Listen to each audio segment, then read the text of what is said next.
सर्वांना नमस्कार। आपण मागच्या व्हिडिओमध्ये जे 8वं प्रकरण आहे गणिताचं नवोदय विद्यालयाचं अपूर्णांक आणि अपूर्णांकावरील जे बेरीज वजाबाकी गुणाकार या क्रिया आहेत त्यावरील आपण स्वाध्याय 8.1 आणि 8.2 अभ्यासलेला आहे। तर आजच्या व्हिडिओमध्ये आपण हे जे 8वं प्रकरण आहे अपूर्णांकाचं त्यावर कशा प्रकारचे काठिण्य पातळीवरचे प्रश्न येतात ते आपण अभ्यासणार आहोत। तत्पूर्वी तर पहा माझे व्हिडिओ जर तुम्हाला आवडत असतील तर लाईक करा, शेअर करा आणि सबस्क्राईब करायला विसरू नका। चला काठिण्य पातळीवरील प्रश्नातलं पहिलं गणित या ठिकाणी अभ्यासू। 11/3 गुणिले 4/3 अधिक 5/9 बरोबर किती? खाली मांडून घेऊ आपण 11/3 गुणिले 4/3 अधिक 5/9। आता पदावली बनल्यानंतर अगोदर बेरीज असली तरी पण अगोदर गुणाकार करायचा। अगोदर इथं गुणाकार आहे त्यामुळे गुणाकारच करायचा। जरी समजा बेरीज वजाबाकी असली तरी पण पदावलीचा नियमच आहे, कंचे भाग उभे कंस असेल तर कंस सोडायचा, भागाकार असेल भागाकार, गुणाकार असेल गुणाकार करायचा। तर अगोदर गुणाकार आहे, गुणाकार करू आपण। आता इथं काही काटाकाटी कुठली होत नाही, गुणाकार करून टाकू सरळ आपण। 11/44/9 अधिक 5/9।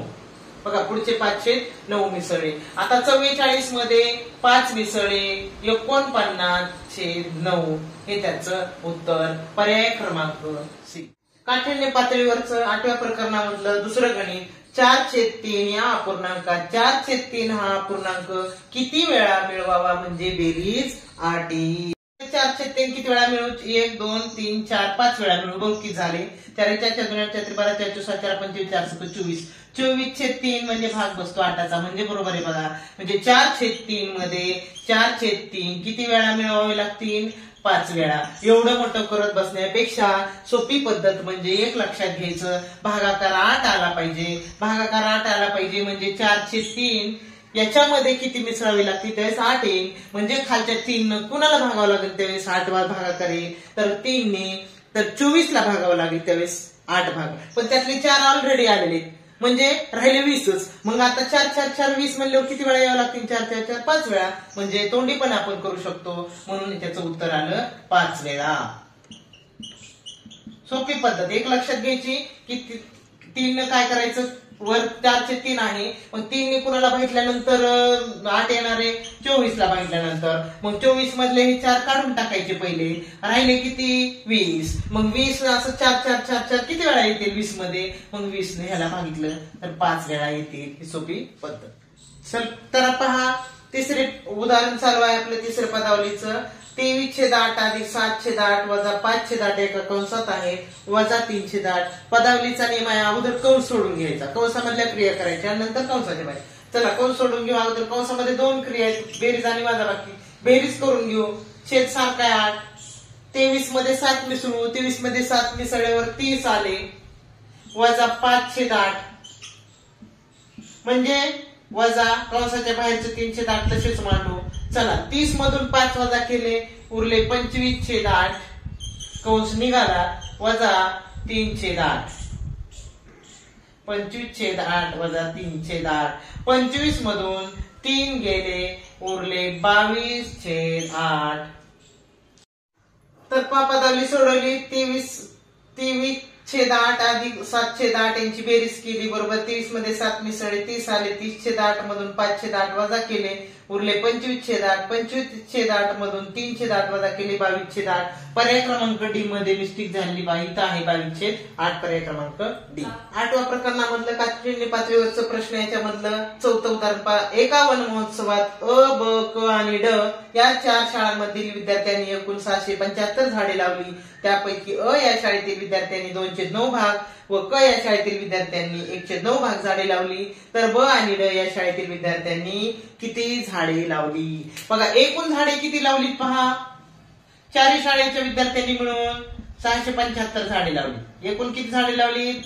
675। त्याच्यातले पहा अ या शाळेतल्या विद्यार्थ्यांनी लावले 2/9 भाग, अपूर्णांकामध्ये दिलाय भाग। आणि ब या शाळेतल्या विद्यार्थ्यांनी लावलेले अ या शाळेतल्या विद्यार्थ्यांनी लावलेत बघा। आपण इथं अ ब क ड लिहून काढू। अ ब क आणि ड हे 4 शाळा आहेत। तर अ या शाळेतल्या विद्यार्थ्यांनी लावली बघा 2/9 भाग लावलेत। पुन्हा ब नाही दिलेले, क या शाळेतल्या विद्यार्थ्यांनी लावलेले 1/9 भाग। तर आपण बघू या दोन्ही शाळेतल्या विद्यार्थ्यांनी मिळून किती लावले तर या दोन्ही शाळेतल्या विद्यार्थ्यांनी मिळून लावले 3/9 भाग. 3/9 भाग लावले म्हणजे एक लक्षात घ्या, 675चे 9 भाग केले, त्याच्यामधले 3 भाग या दोन्ही शाळेचे मिळून लावले. आता राहिलेले 6/9 भाग, 6/9 भाग कुणी लावलेत? 6/9 भाग लावलेत ब आणि ड या शाळेतल्या विद्यार्थ्यांनी. मग आपण काय करू, 675चे 6/9 भाग करू आपण, म्हणजे दोन्ही शाळेच्या मिळून लावलेले आहेत ते.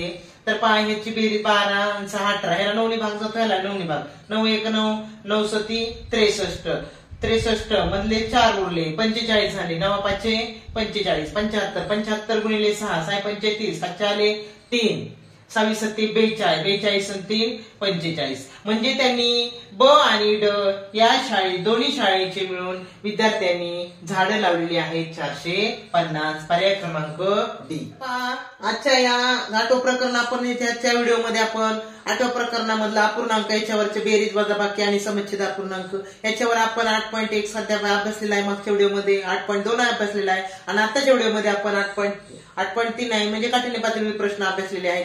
तर त्याच्यामधलं आपलं शेवटचं गणित चालू आहे. तर तत्पूर्वी तुम्ही व्हिडिओ शेवटपर्यंत पाहिल्याबद्दल धन्यवाद आणि तुमच्या मित्रमैत्रिणींना शेअर करा आणि लाईक करा.